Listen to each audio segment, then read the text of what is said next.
Olá, pessoal, bem-vindos ao quadro.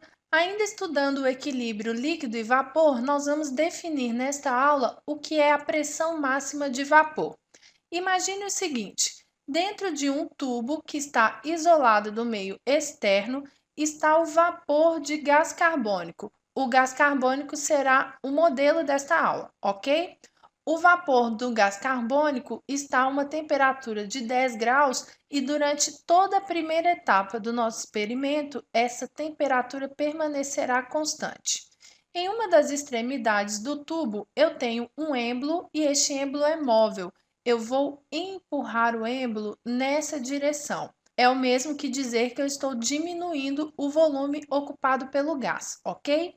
Se eu diminuo o volume para que a temperatura permaneça constante, a pressão deve aumentar. Se a pressão for determinada em função do volume, considerando que este produto é constante, já que eu disse a vocês que não haverá alteração da temperatura, R já é uma constante e como o interior do tubo está isolado do exterior, também não haverá aumento nem diminuição do número de moléculas de vapor, quando eu diminuo o volume empurrando o êmbolo, a pressão obrigatoriamente deverá aumentar. Em um gráfico de pressão por volume, se nós fizermos essa relação para o gás carbônico, o gráfico terá mais ou menos esse formato, que nos mostra que à medida que o volume diminui, a pressão aumenta. Mas essa pressão vai aumentar infinitamente?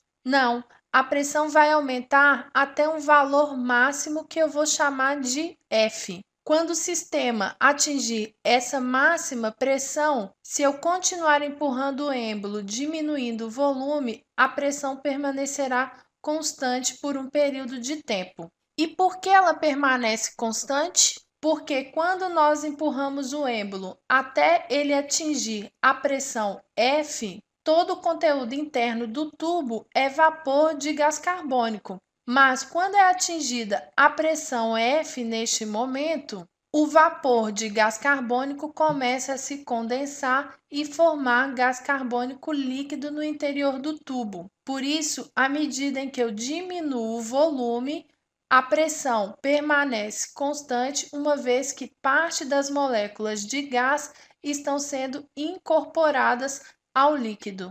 Neste momento, para que a pressão permaneça constante, há alteração da temperatura, ok?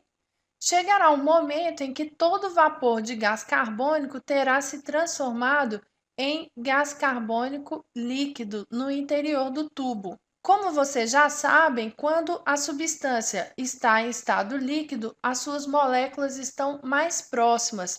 Então, se eu continuar empurrando o êmbolo para haver uma alteração do volume, a força que eu terei que exercer sobre o líquido terá que ser muito maior. Então, se nós relacionarmos a diminuição do volume com o aumento de pressão a partir deste instante, o gráfico ficará mais ou menos assim. Vocês veem um aumento brusco da pressão para que haja uma alteração no volume. Bom, pessoal, o mais importante até aqui é vocês perceberem o seguinte: nas fases 1 e 2 do experimento, nós temos vapor de gás carbônico no interior do tubo. Durante a fase 1, há uma alteração da pressão até um ponto máximo, quando nós diminuímos o volume, mas na segunda etapa, após ter atingido essa pressão máxima, o vapor se condensa. Ou seja, o patamar deste gráfico mostra a condensação do gás carbônico.